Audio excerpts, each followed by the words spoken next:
kind of what? With Verizon, my reception still seems from Jeff, can you move that way? Hey guys. Hi everybody. Yeah, squeeze in as much as you possibly Let's try to can. squeeze, guys. Let's get close.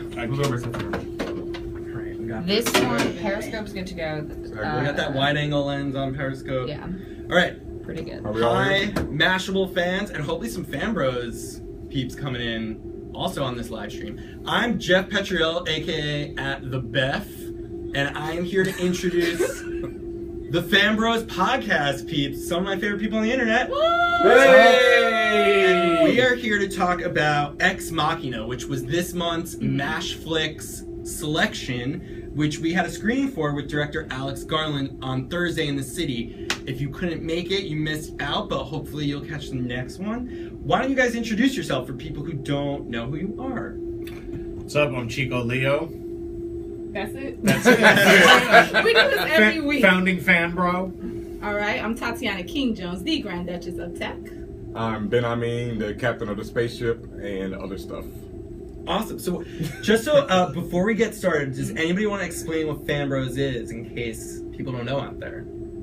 FanBros is the voice of the urban geek. We're a live podcast. We tape twice a week, and we basically cover everything in geekdom from our perspective and from the urban geek's perspective. Awesome. So you can listen to FanBros on SoundCloud, iTunes, Stitcher, and maybe some other, podcast aggregator sites out there. But definitely check it out. There's like over 100 episodes, so you got some time to go back and listen if you're bored. It's really good. Okay. FanBros.com as well. You can also find us there. All right, awesome. So, just so you know, we are looking at the comments for questions and stuff, so feel free to pipe in. Ellie, who is manning our camera, will let us know when you guys want to... Throwing up gang signs. When you guys want to pipe up. So feel free to, turn that Twitter stream on and get those comments coming in. We appreciate it. So let's get started about Ex Machina. So I originally saw this film when I was considering it as part of the Mashflix program over a month ago. And I was honestly pretty disturbed the first time I saw it. I'm not gonna lie. Like, I walked out of there, I was like very unsure how to feel, what to think. And we'll try not to be like too spoiler specific for anybody who hasn't seen the film, but there's a lot that happens, and there's a little bit of violence, and I walked out and I really wasn't sure, but it raised so many good questions about things that we talk about a lot at Mashable, that you guys talk about on FanBros, like technology, artificial intelligence, the relationship between humans and technology, but then I also thought it raised like a lot of other things, like misogyny in the tech world, like even like domestic abuse. Like there was a lot of really heavy stuff going on. So I thought at the very least, if everyone wasn't going to walk out loving it, they were going to walk out with something to say. And I think that that's kind of the point of a film club, right? So that's why I chose it. But I would like to hear from some of you. Maybe we can start with Tatiana. Sure. What were your like basic impressions of the film, and did you have a similar reaction or no? Yeah, I was like you. I walked out with really conflicting feelings. Like, I was really, like, happy and then also kind of scared. Like, so is this the way, androids are gonna be? They're gonna kind of do their own thing. They don't care about us. Like, it was weird. Like, as you said, it brought upon a lot of questions. Like, it brought upon questions like about gender roles. What is a woman supposed to act like? What's a man supposed to act like? It was just kind of scary too, in a way. It was very dark, but also very interesting. Yeah. So I liked it. Now that I have time to digest it, I'm just like, okay, I see what he was trying to do, what the director was trying to do. But at the same time, I'm still a little disturbed. Same. Yeah. Not gonna lie. I think another thing it brought up was the whole nature versus nurture argument. Yeah. And like whether or not, because I think the real problem or something that I noticed that I don't think a lot of people are seeing is not that artificial intelligence is good or bad. It's that who is creating these AIs out there, who is working towards them. And you have somebody like the guy in the film who's creating Nathan, who is not probably the best father figure. I didn't like Nathan at all. Oh my god, he was terrifying. He was funny. He was. It's like like the villain you love to hate. Yeah, he's like Joffrey or something. Yeah. It's like you really wouldn't chill with him as a friend, but you're like, well, he got some cool gadgets. See, I saw him as more of like just a straight up traditional mad scientist. Yeah, me too. Okay. You know, like Victor, like because there was elements of Frankenstein in there, and elements of like even the island of Dr. Moreau, where they're trying to create they're on an island trying to create a new form of life. Here they're up in the mountains, you know, away from everyone, trying to create a new form of life. So I thought he was clearly, the villain and a mad scientist. Although I did think he was a dope character. Yeah, I mean, I dug his beard also. Yeah, and Oscar Isaacs. Well, beards are dope, but Oscar Isaacs definitely killed it. I mean, he gave great performance. The only thing I know I've seen him in other things, but the only thing I can remember him from is from Harold and Kumar. And I forgot he was. It's a real minor role, So but he all for the whole movie, I'm just thinking of from Harold and Kumar. And I'm just like, I can't believe this dude has stepped his game up like this. He was in Drive, and he was in Inside Llewyn Davis. I just saw that too. Thank you, and I forgot that. Him, That's and, him. and yeah. then he's playing a totally opposite character. Yeah, he's a really good actor. He's really good, and he's gonna be in the new Star Wars. Yes. Wow. Right. There's a shot of him in an X-Wing pilot, as an X-Wing pilot Yes. in the trailer. You're right. Wow. Did you guys see A Most Violent Year this year? I did. He was in that. He was Jeez. the main dude. No, he's So a he chameleon has because range. yeah, He because looks different. He in looks every completely different in that movie. one. Wow. I saw him also on. It was called The Two Faces of Janice or something like that. It was like a film with Kirsten Dunst and Viggo Mortensen that came out last year, and he's like that's the on tour Netflix. guy. I Yeah. saw that. You should watch that movie. Yeah. And also he likes movies that are like disturbing and like strangely, quietly violent. That's what I've found. But I think he's an amazing actor, and he definitely does not disappoint in this film at all. Yeah. No, this film is also, as you said, quietly violent. Yeah. Like, well, quietly and loudly at some point. But like you said, at the end of the day, it really brought upon, like, it made you really question a lot of things. I mean, from the characters themselves, their own constitution, being human or not, and everything. It made you question your own, like, sanity at points during the film. So Yeah. I liked it. I mean, and we see one of the characters question their own sanity. Right? Oh. At some point during the film. That was deep.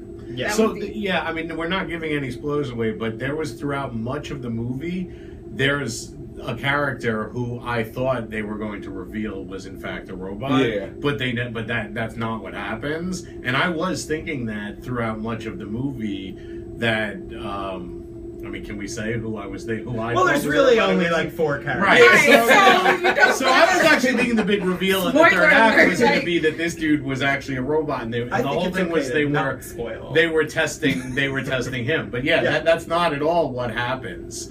And so I thought it definitely gave, there was a lot of thought-provoking stuff about life forms and life and all this other stuff. And certainly the Oscar Isaacs character, definitely Nathan, has a point of view that's, this is evolution. There was Cro-Magnon, then there was Neanderthal, and then or Neanderthal, Cro-Magnon, Homo sapien, and the next is going to be some kind of AI. Yeah. Yeah. And everybody below them eventually dies out, which we will too. Terrifying. The movie, I'll say this, like, it wasn't the same as typical AI movies, but also had the same themes. It's infinitely better than Steven Spielberg's AI. So, Yes. I mean, at Although- least there's that. Yeah, almost everything with a robot in it is better than Steven Right, Spielberg's so- AI. Adam is better than Steven Yeah. Spielberg's AI. I actually think it reminded me a little bit of the Avengers movie that's coming out, Age of Ultron. This was sort of like a more thinking version of Age of Ultron, in that Age of Ultron is a robot who's created, who's supposed to help humanity, but doesn't necessarily end up helping humanity. But see, is Nathan even creating it to help humanity? That's another point. He's just creating because he can. Because he can. There's That is the moment, problem. and this is, I think, one of the most interesting parts about Nathan's character. There's a moment where he almost like gives up his autonomy in relation to Ava. He says at one point, he's like, if it wasn't me, it would be somebody else. Like, you can clearly see, like, he has convinced himself so fully of the inevitability of AI that he no longer even, like, thinks of himself as an active participant. It's almost like he's a cog in, like, destiny. Mm-hmm. That's what he thinks. I think that's delusional. I mean, he's also delusional when he starts saying, Oh, what did you say? You called me God, right? I said, you know... This right, when he was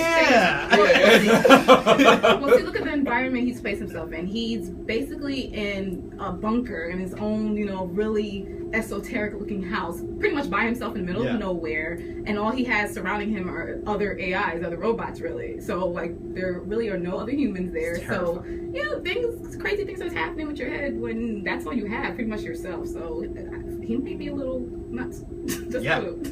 So on Thursday, we had Alex Garland, the director, who I was so grateful came out the day before his film opened to answer questions to us. And I actually thought he was, I didn't know what to expect, but I thought he was really thoughtful and like responded very well to questions. Although I do have to call bullshit on like 2 things, right? So one was like Lance's question about this being a cautionary tale, which he totally denied, which I think is ridiculous. We can get into that later. But the other thing was actually your question, Tatiana, when you asked about gender roles in relation to this film. Do you want to tell? Yeah. So I asked Alex, I said, well, why did you choose a woman to be the AI or the robot, whatever word you want to use? Because I noticed and this is, for the most part, it's been this way for a long time, that with technology, they seem to kind of put feminine qualities to whether it's AI or machines that sell cars, Siri. Like, I don't know if it's because do people or do technologists like that have that motherly feeling, like there's a woman telling you, and it's always a man creating those right, things. and it's always a man creating it. And then so there was that aspect, and the fact that it was a female robot, which meant he can sexualize it as well. So, you know, she had body parts like a woman, and she was beautiful and all this other stuff. So it was just interesting, like, you know, why did you choose that? And he sort of responded with like, I didn't have a choice, in a weird way. He was like, this is, if I wanted it to be a movie that took place today, it needed to be a man developing it to make sense. And then like also like he said that it would only be natural for him to like make this AI a woman and then have a man test that out. Now I thought that was like full of assumptions that aren't necessarily inevitable by any means, and most notably I thought he left out the option, like the third option there, which would be like not gendering the AI at all. Absolutely. And why isn't that an option? Why wasn't that a part of it? So, or at least part of the discussion. Yeah. I don't know. To what Tatiana said. I mean, there's a long history of fembots. I mean, the first sci-fi real movie, Metropolis, has a female robot in it. You know, Blade Runner has female robots that are just there for their pleasure models, whereas the male robots are work models. You know, Austin Powers. Yes. Right. Her. You know, the movie that came out, the Spike Jonze movie. You know, that being a you know, Scarlett Johansson. The AI was female.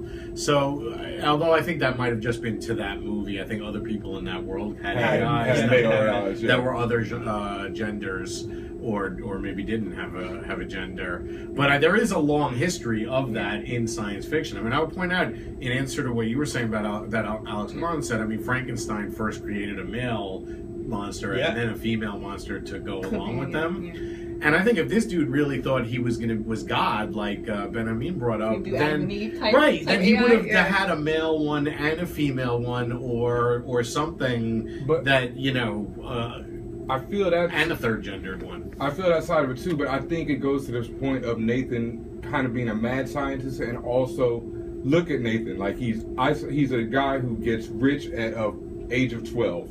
He's super smart.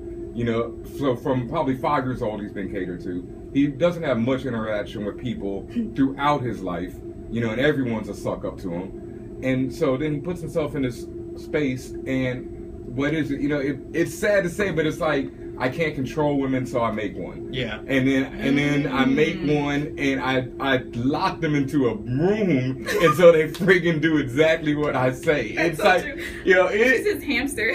Yeah, Nathan's like not a good dude at all. I mean, that goes beyond saying. Well, the other one is made mute. Like, she's made that she can't even actually talk. Of course, so she can't express anything. Yeah. And you know, So I mean, I mean, there's definite misogyny in there. There's definitely no way around it. And interestingly enough, Garland said if he didn't make it that way, it would have been a misogynist film.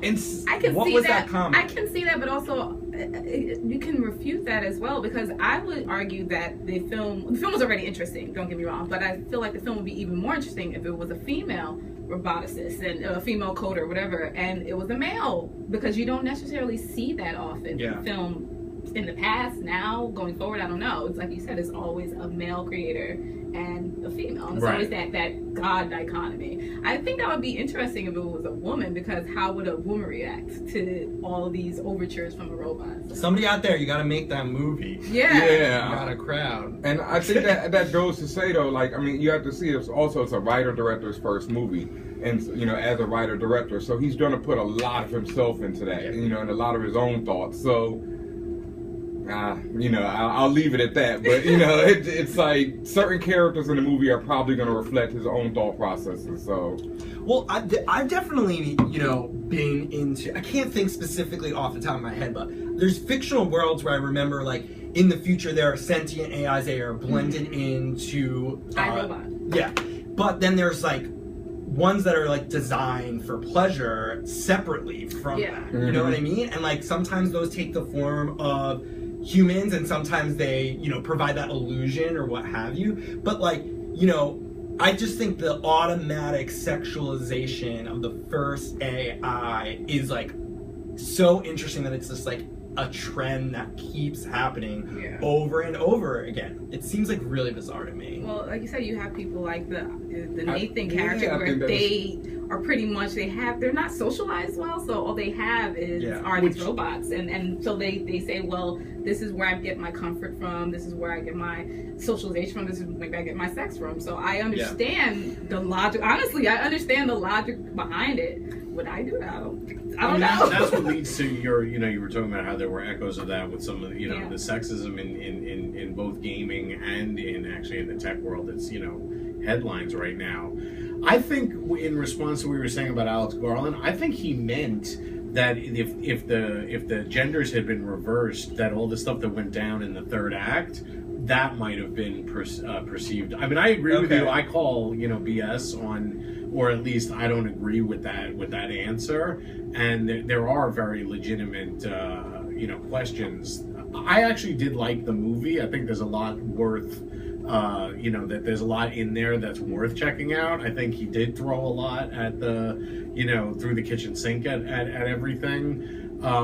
I really liked several of the movies that he's written. I think Sunshine is the most underrated sci-fi movie of like the last decade. However, it also makes a really weird turn in the third act. He's got a lot of flack for those third acts. 28 Days Later makes but I don't mind the one that he does in 28 Days Later where it sort of veers off into this weird thing. But yeah, it didn't, and I actually didn't mind it from a story point in this one, but I think it definitely, I mean, there's just no way in this day and age and climate that you could watch that and not think about all the gender issues. And power issues. I think it was a great movie. It's a really good movie, but it has a lot of issues on that on a lot of levels. But like we were saying, that's just more just a thing of, you know, it also goes to show like men create, you know, especially in the world we live in, men create laws, they create weapons, they create a lot of things that if women were in those power, you probably wouldn't see. So we have, you know, or well, I wouldn't say that. I would say if there was more equality in the world, you wouldn't see it. Because you see such an imbalance, you're going to see a lot more, you know, when men are left to create by themselves, is, you know, weapons, guns, bombs, etc. Imbalance. And that movie, the movie definitely is showing that. And like I said before, it also shows who is in charge.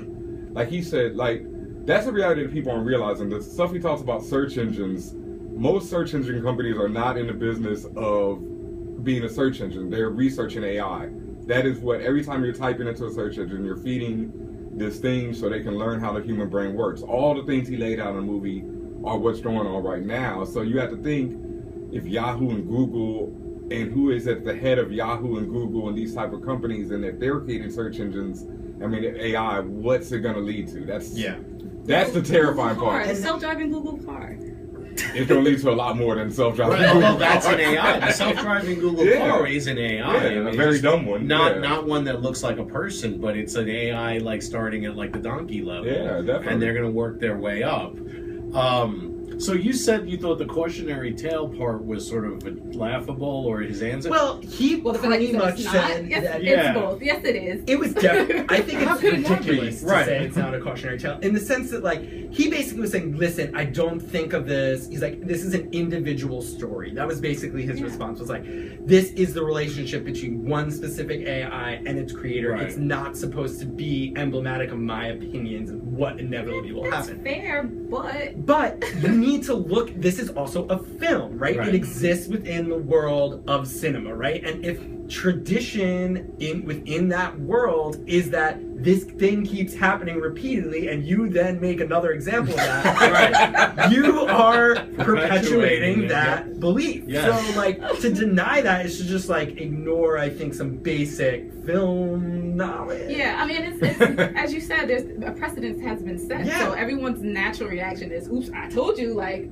of course that's gonna happen. So I agree with you. But there's a large number. I mean, like, if we continue in the directions that we're going, I think AI is inevitable at some point down the line. But I also think if we continue Down the line, they're here now. Well, but I mean, like, what we saw in that with emotions and you know the kind of things that we are maybe worried about. But I also think if we continue the direction we're going, like, humans are going to destroy the planet. Like, so I mean, that's true. you know, so it's basically the only thing that's going to stop what we saw happening in the movie is if through some fault of ours, you know, we wipe ourselves out through a number of ways. They don't need oxygen, so they'll yeah, that's true. They don't need anything. No, I know. Well, they need someone to fix them. Oh, no, I guess they got they're self-fixing. This is you're wearing a very appropriate shirt for this discussion right now. Yes. It brings us to a Matrix scenario, which, you know, is the sort of extreme version. Right. Or Skynet. Or Skynet, Yeah. exactly. Which is the other, you know. And then even, like, in her, you have, you know, an AI who becomes self-aware and is like, all right, well, I'm just done with humans. Right. You know? Like, how do you... Right. And I think that's also part of that whole, this is not a cautionary tale. To me, I'm just like, well, you can't really say that, because she saw this situation, said, I don't like this. Forget everyone else in there. I'm dipping, peace out. Mm-hmm. And this, you know, and that was the end of it. And it's just like, to me, she's very self-centered in a way. And then the director was like, well, no, like, if that was you, wouldn't you react the same way? I'm like, no. Look who she's raised by. Right. Right. Yeah. Totally emotionally immature, you know, stunted, self-centered, bastard. Like, well, what I would argue is also what happens 100 years after the movie when she realizes that human activity is eventually going to destroy the servers that she needs to, you know. Is that really going to happen? I don't know. So she's not needing anything. She's going to turn into Skynet. So you think she's just up in the cloud? I think the problem is that other people are going to be developing other AIs at the same time. Right. You know, it's her case is just like, okay, I'm gonna chill, watch people. Now, what she does after that, right. Who knows? You know, it could go any number of ways. You know, but then you have to deal with other AI. You know, it's like that's not going to be the issue. The issue is the fact that people like there's other Nathans out there. Right. That's your real problem. Yeah. You know. Yeah. So it's Nathan's fault. No, like Nathan said, it's inevitable. It's the fault of progress and technology, and there not being checks and boundaries in progress. It's like the line that stuck with me is he said, that was a great line, you know, that it was going to happen anyway. But the line that stuck with me is like, if you could do it, you would do it.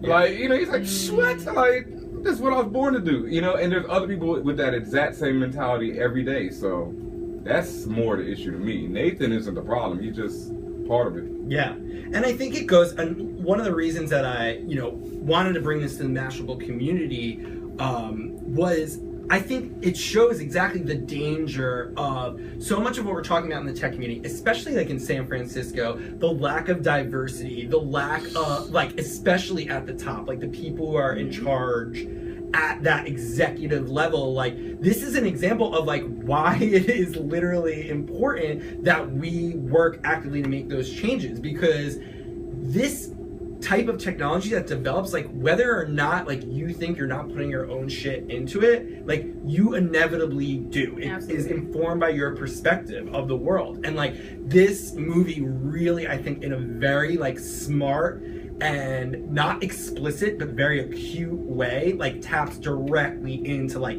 that danger. And I thought it served in many ways as a great warning film in that regard for those kinds of problems. So I thought that was, I don't know if that was Alex Garland's intention. According to him, no. That's what I got from it. I think you have to be fair that this is a film, so people are going to interpret it many different ways, and even the stuff that he doesn't intend to happen, it's just so many different things riding on that movie, and everyone's going to have different opinions, whether they're a woman or a man, or whether they are into technology or not. Everyone's going to have a different opinion about it. Yeah. I feel that. And he sort of said that. He sort of basically was like, well, what I say up here doesn't really matter. You should take what you take away from the film. Yeah, he said a creation is like 50% its creator, right, and 50% its audience. He was That's like true. Pretty intense. And that is true, because just because an artist intends something does not mean that's how it's taken, or, especially through history, I mean, it'd be one thing if artists can view introduce... art like 100 years differently, right. Like... It's like the argument about like what's decent today is completely different than 50 years ago, even 20 years ago. It's like it's so different, and so people are like 20 years ago you could release something and people would be like, oh my god, that's horrible, that's the worst thing ever. But now you turn on network TV and people curse, people they talk about really graphic sex. It's a whole different world. So art changes, and it is the viewer that's part of that change, so I do agree with him on that. Yeah. I mean, for me, like, an ethical question was sort of raised in the sense that, like, I think his response about, like, it having to be a man creating this AI and all that stuff, like, as a filmmaker, you there's a line there, right, that you're sort of towing. Like, do you create the thing that, like, represents the stereotypes directly so that you can comment on it, or do you break those stereotypes in an effort to sort of just get rid of them in the first place? Like, I actually think that's, like, really interesting, thought to, like, consider. I mean, like, what's the responsibility? Like Ridley Scott. Turns around and says, I made Exodus this way because there's no bankable, I'm not going to ask Mohammed so-and-so. It was a quote. Yeah. No. It's like, what do you, like you just said, come on, Ridley, you're just feeding the system. The system, Exodus is a long line of movies like this. This is a long line of movies with male guys making female AIs. It's like... I think also throughout, because these stories go all the way back. I mean, there's like the story of the Golem is like 3,000 years old, and like a lot of it is men creating stuff because men can't create life. Women can create life, and so women. Why is a woman going to build a robot that she can have a baby? A man can't have a baby unless he's Arnold Schwarzenegger Jr. And so a man is going to go and invent a robot or Frankenstein or a golem or summon a demon, or sell off his wife to have sex with the devil and Rosemary's Baby. I mean, it's like, this is what, because you can, in that sense, or build big buildings or throw big wars, like that's what you do when you can't create life. The ultimate FOMO. Right. This is more of an This is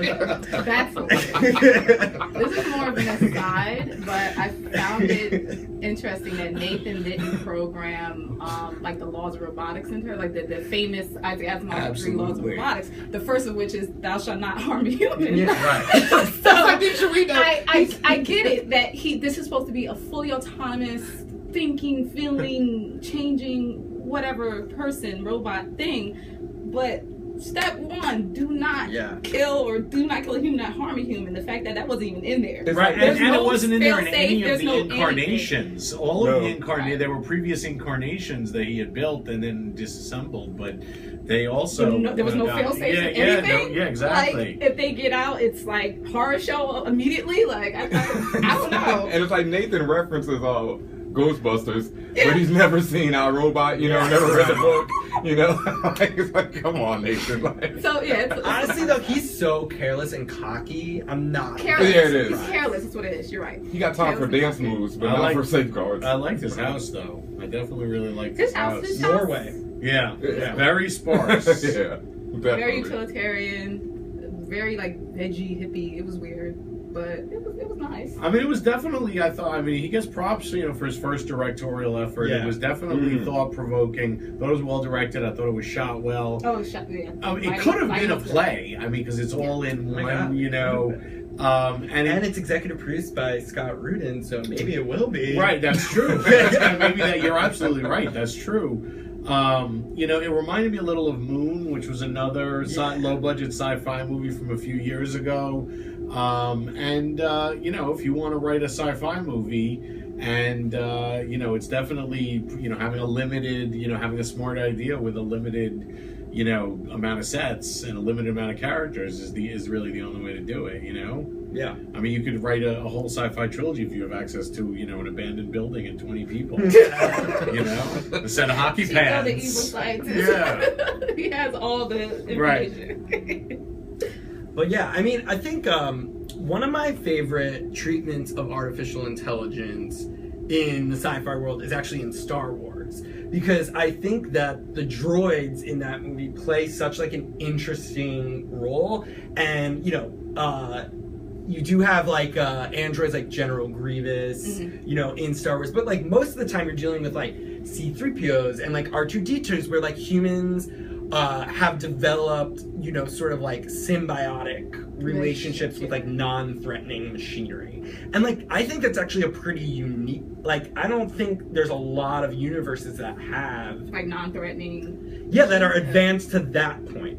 And they have a relationship with each other that's outside of their relationships with humans, which goes to show a certain amount of like a real empathy, because their sort of subservience to humans could be, you could think that's programmed in, but the fact that they care about each other, and at the end of the first Star Wars, R2-D2's all wounded, and see if you need any of his parts, there's definitely I mean, there is an emotional connection that they have. There is that wall there that like sort of stops them from being that like from crossing that uncanny valley. They will never be human. They will never be confused with being a human. Even when you hear their voice but don't see the body, you know that they're robots or androids. And they're discriminated against. They don't want to let them in the bar, the cantina. There's definitely a lot of, they need robot rights. Yeah, no, they definitely need robot rights in the Star Wars world. And I think that's another thing, though, with Star Wars and with Star Trek. They're like two of the last hopeful sci-fi franchises.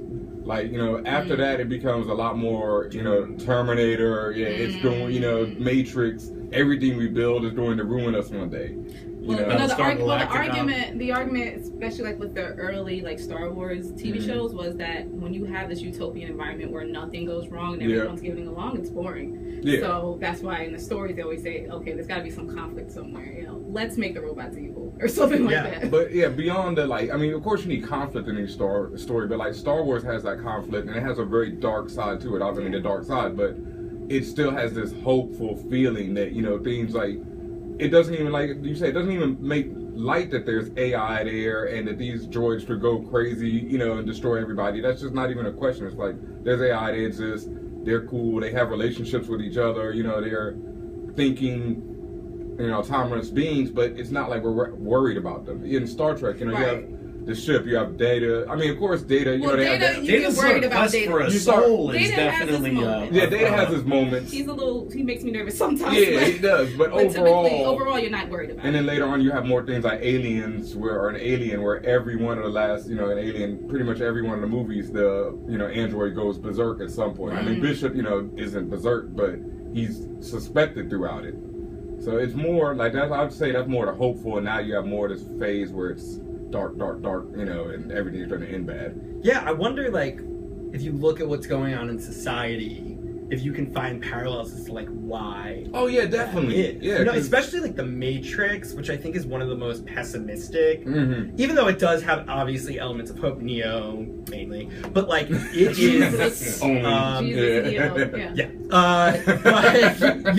especially if we just look at the first one, the first is the only one you should really watch, sorry. It's true. I don't think anyone argues that. But, with that, it's like, we've already been doomed. Like, it's done. It's over. Like, and that movie dropped, like, that was like the first DVD, right? So that's like 1999. I think that was like Y2K paranoia. Oh, yeah, definitely. People were just like, this, all the computers might go down in the world. Like, what is the world going to end in the year 2000? There's all these prophecies, all this stuff. Like, it was just so, like, it took us to that level and then just, like, tried to, fish out some hope from that. You know what I mean? And I think Star Wars, it was a different environment, and like people in many ways, it replaced the Wild West, right, as like the frontier movie, right, going to this new environment and like being able to still explore. And like since then, that's sort of been stunted, right? There's no new. We're not going to the moon. No. Well, like you said, I think that the films are reflective of the current society and the current environment. Star Wars, very psychedelic and experimental time. Then right out of the 60s. Right. Then you have, like you said, you mentioned Y2K and Matrix. So all that stuff going on that affects society as a whole, then definitely kind of drives the narrative for a lot of these tech films. Yeah. And right now, we just saw this movie, so I'm just like, what's next? Like, what's happening around us now that's maybe more hopeful? Yeah. But I think people are concerned with, if you bought a Barbie recently, your kid talked to the Barbie and then the Barbie sent the info back to Mattel. I was sitting watching TV that I got less than a year ago, and I hit a button and something that said camera was on, and it was an image of me sprawled on the couch on the TV screen. And who knows? NSA, what up? So I think there's really there's a concern with the technology and the technology being out of control that you didn't have in the previous generation. And it's happening so quickly and so fast, people freaking out about the Google Glass and their privacy. Is it the fault of developing all these technologies and letting people have it, or the fact that no one's really educated on how to use these technologies and what is even capable of? Because I feel like a lot of times, and with everything, there's creation, and it's like, here you go. There's no safeguards. That's I keep going back to the line is, you would do it if you could. It's like it's not why should I do this? It's I do this because I can. And that's, like we said, if a woman, woman doesn't need to make, anything because she can make a child. But man is like lacking that sort of like, and when they're unchecked, and that's the problem. Like you said, the diversity is the other issue. Everyone at the head of these technologies is the same person, pretty much. Down the line. So if Nathan is Google, then there's another. There's some other people there. Yeah. Dan at Yahoo. Dan at Elon Musk is in there somewhere. So it's like that's the dude you've never heard of that you got to worry about. Yes. It's like the dude in the basement lab in Serbia, somewhere, and North Korea. I mean, that's definitely you got to look at the other side. Yeah. Like military is working at AI just as fast as Yahoo and any of these other companies. And who's at the head of the military? Boulevard Trask. It's not a good look. Yeah. So the problem isn't the technology, it's the problem, like you said, that things are just, I do it and here you go. It's no reason behind it. It's just because I can. I mean, it's good from a learning phase to say, just like with Meerkat, here you go, here, or Periscope, here is a program, or here is an app, do what you will with it. And that's great because we're learning, we're playing around with it. But then when it's something more serious, like you said, cameras and mics and stuff like that, and just like AI. And jobs. I mean, there's definitely a different, I think technology is one of the reasons that people who are, coming out of college today and in the last 10 years can't expect to follow the same path as people coming out of college 30 years ago. And a lot of that is like, there's huge professions that no longer exist. I mean, I think like a third of the women who were employed in the 60s were secretaries. Secretaries no longer exist because of computers.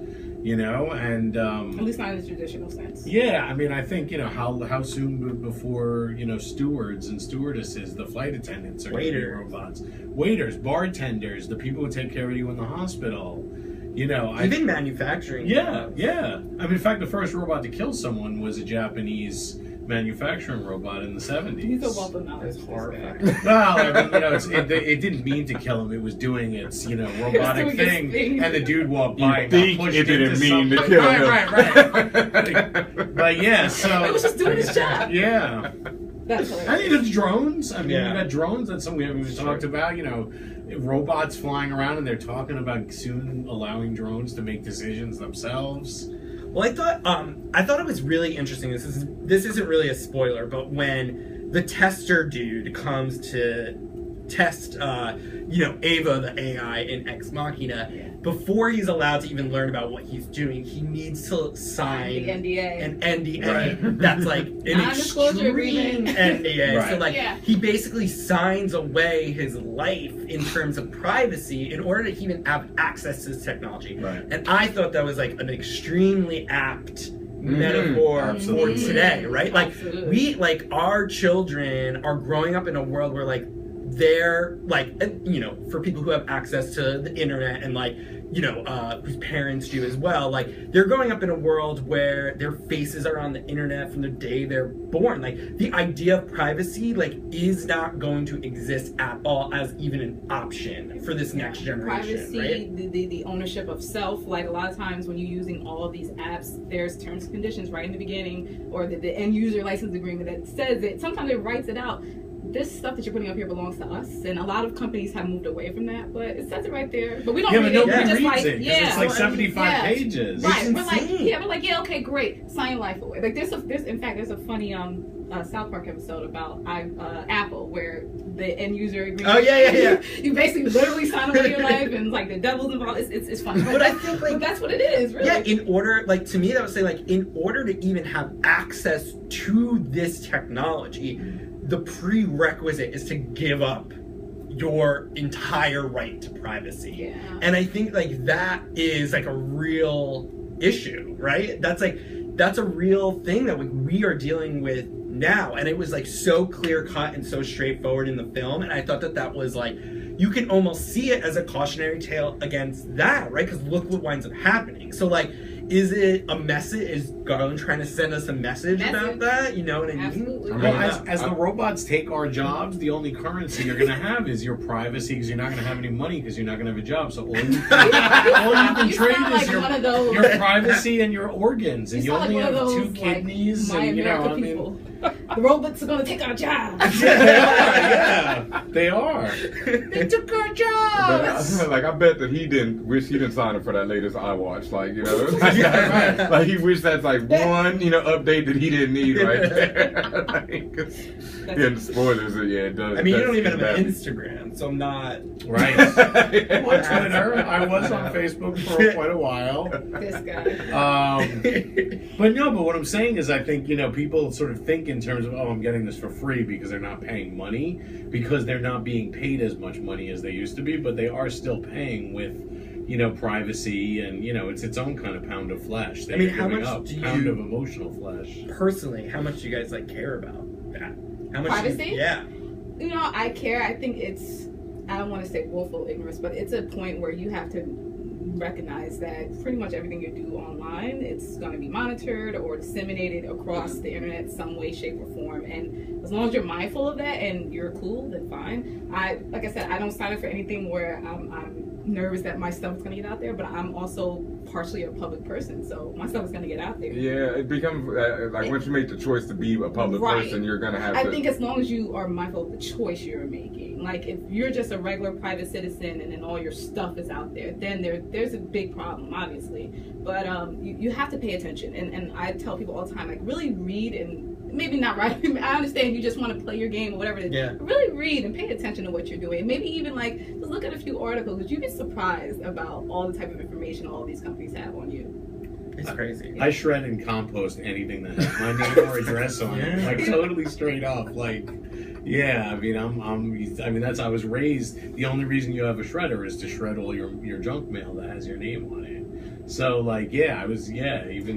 it's important to you. It's important. There's a sense of, if you're giving that up, anybody, you can make more money, but you can't get that stuff back. Once it's out of the bottle, these people who get shamed on the internet, that's going to follow them for the rest of their lives. It's messed up. And all of us do some version of that, even if it's very minor, There was a really great article that I read not too long ago about that woman who made that super racist. Right. Yeah. Yes, that was a just great article. Something. Yeah, Justine Sacco. Oh, yeah, we still know her name. Yeah, and it's crazy. And that she's yeah, but she deserves She needed to go into hiding. Right, basically. she did. And it's that is going to follow forever for the rest of her life. And she does have a new job and what have you, but that you know, I think there's two sides to that. Like, like, what are you thinking, right? Well, that's obviously or not thinking. Like, what the hell? That's is wrong all about with the privilege. She had the privilege of making the joke, not realizing, and then she was able to recover because she's very well connected. And that's like, if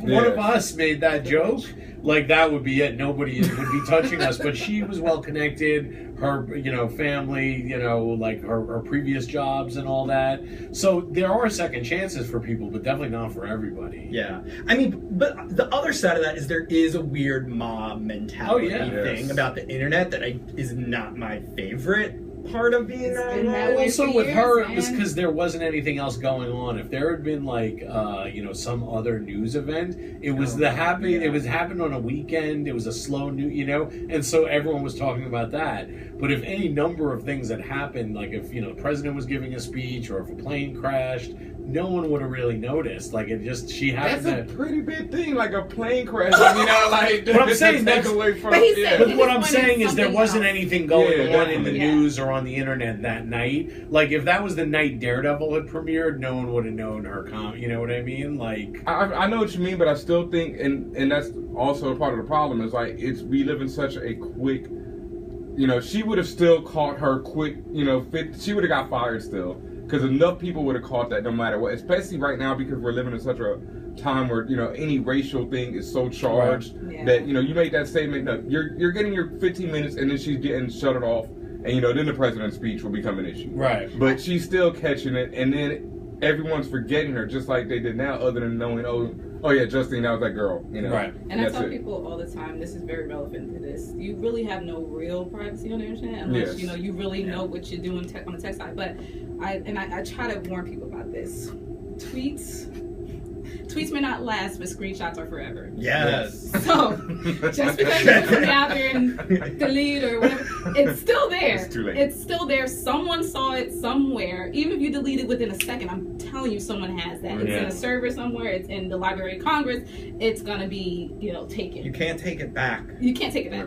So I just, especially particularly on live networks, just remember you can't take back anything. And even in the old days when people would duel, you had the chance before the duel to take back whatever it is you said that caused the duel to happen. Yeah. And now you don't even have that. No. Like dudes are getting up at dawn and getting ready to I mean, like. So what if you when you have the white glove, you slap people? Yeah, what if you do that? Then how do you take that back? Well, no, I guess. That was like you slapped someone. And you slap someone because they insulted you. Yeah. So you give them one last chance right before you do your duel. So that was a chance, like you got no. Before the duel, exactly. Okay. Yeah, I'm slapping you, I'm calling you out, but right before we do the duel, you can have a chance to apologize. So we need one of those, like on Twitter, like a safe. That's what I mean. Are you sure you wanted to? Yes. They had that Gmail lab thing that I've been using that before you. The day that came out. Okay. Yes. Yes.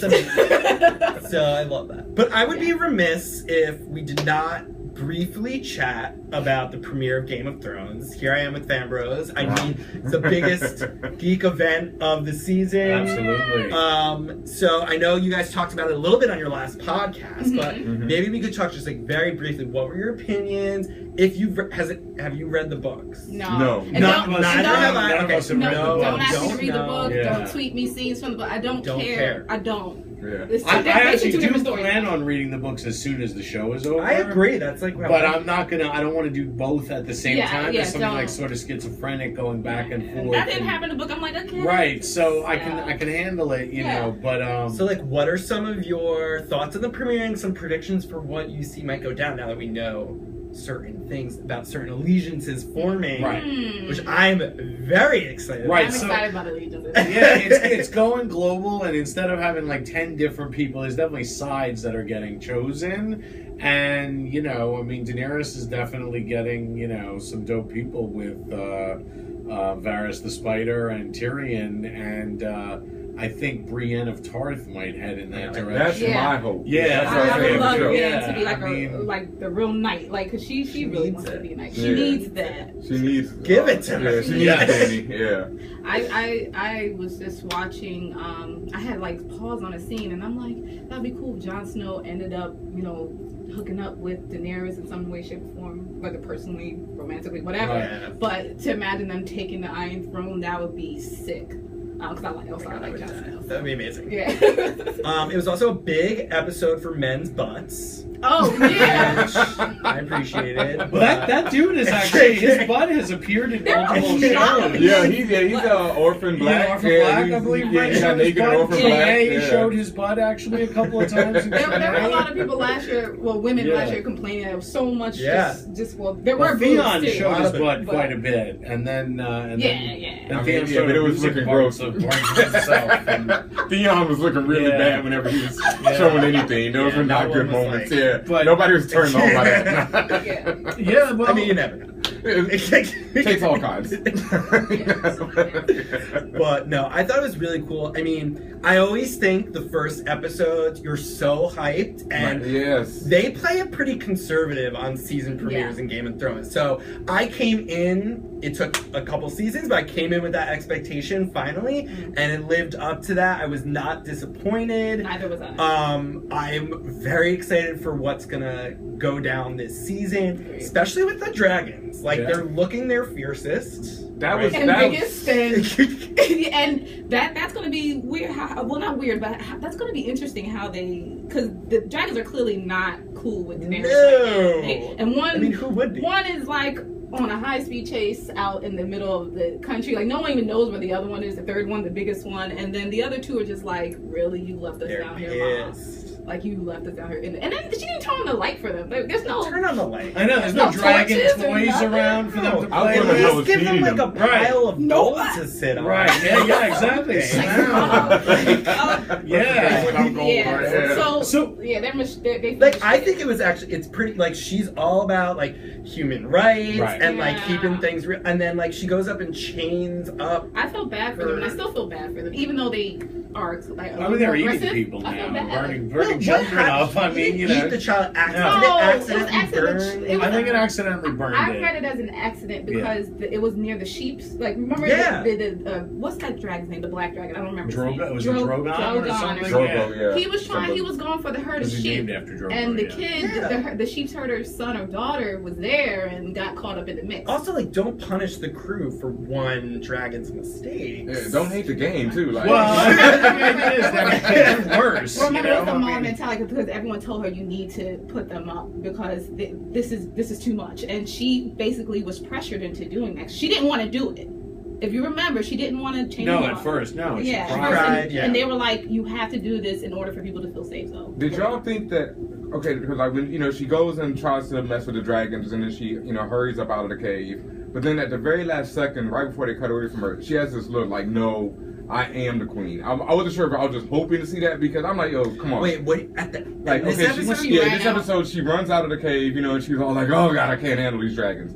But then there's like right before they cut, there's a shot of her face where she's like, maybe just like, okay, I have to do this, like I got to take control. Oh, see, I did not get that. Okay, I'm hoping. I got pure fear. I'm hoping for that. I bit off way more than I can chew. Yeah. I think I love Dany so much that I'm like, come on, you got to step it up. Like, I'm hoping in that next episode. She will. Yeah. She's right now sort of just like shoving some like dirty papers under the floorboard and like hoping they go away. Yeah. And they're like not going. Yeah, I need her to go. Question is, are we going to see her riding a dragon before the end of this season? She has to. Not. Yes. That's what I'm saying. Yeah, that's what I need. Like, I mean, I'm assuming by the end of the show, several people will have been shown riding dragons. I want my HBO money back if she doesn't ride a dragon. Right. She needs to ride a dragon. Also, like, I can't tell you like how creeped out I am from what's her name, like Fire Lord. Oh, she's the best lady. Oh yeah. Are you a virgin? She's like the red lady. Or like, are you a virgin? Right. Yeah, that was really that was in the Breakfast Club. That was such a slow ride up there. She's just in the middle. Most awkward elevator. Like most awkward elevator ride. You never like in an elevator. Well, no, she does. Like you ever in an elevator, someone's standing too close to you, and you're just like, there's all that room there. And, like, feel my face. Right. Like, I'm so warm. Like she's like this. She does sex magic, and she recognizes that he has royal blood. Yeah. She wanted blood. She asked if he was like a and I think she doesn't. She had sex with Gendry, and she had sex with Stannis. Otherwise, she would need to bang him. Is that what was happening? I think she wants to know if he's had practice. That's like. No, I think. Oh yeah. I think. Does he like it? She's a creeper. Come on, man. But wait, no, isn't there something with her prophecy about a virgin? Because wasn't Gendry was a virgin, and she had had sex this with is what I him? need to review. Yeah. Anybody on Meerkat or Periscope know about the prophecy? Can we get some? And what Jon Snow's lack of virginity means? To know this. Jon Snow knows Jon something. Snow, yeah. John knows a little bit. All right. Well, we can start to wrap it up. Do you guys have any final thoughts about Ex Machina or Mashflix in general? Do you guys have a good time? Absolutely. Oh, hell Yeah, That's this is great. dope. All right. And Cool. loved watching, seeing the movie with the director on Friday. So yeah. So we'll have more films coming out in the course of the next month. I think we're settling on our next pick, which might be announced next week. It's not as sci-fi, but maybe you guys would be down, and we'd look forward to collaborating with you more in the future. Absolutely. We really appreciate your time. So don't forget FanBros at fanbros.com, FanBros on SoundCloud, iTunes, Stitcher, any of those podcast aggregates, and follow all these cats on Twitter. Yeah. Don't forget. Most of you are on Instagram. Yeah, not me on Instagram. Wow. Maybe one day. We're on Instagram, Vine, pretty much everywhere. At FanBros Show.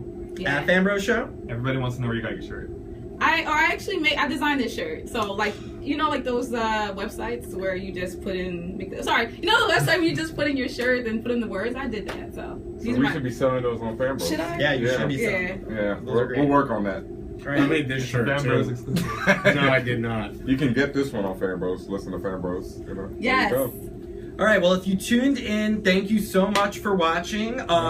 Stay tuned for more Mashable live streams from Periscope and Meerkat. There will be no lack of them. So just keep a lookout and be sure to follow these guys and follow Mashflix on Twitter for updates for the next screening. And we're trying to do more digital screening giveaways too. So even if you can't make a screening in New York or LA, be sure you follow because there's going to be opportunities to watch the film even before the Q&A is live streamed so you can really engage online and offline. So stay tuned for that and we'll see you. I'm the Beth and catch you next time. Bye. Peace.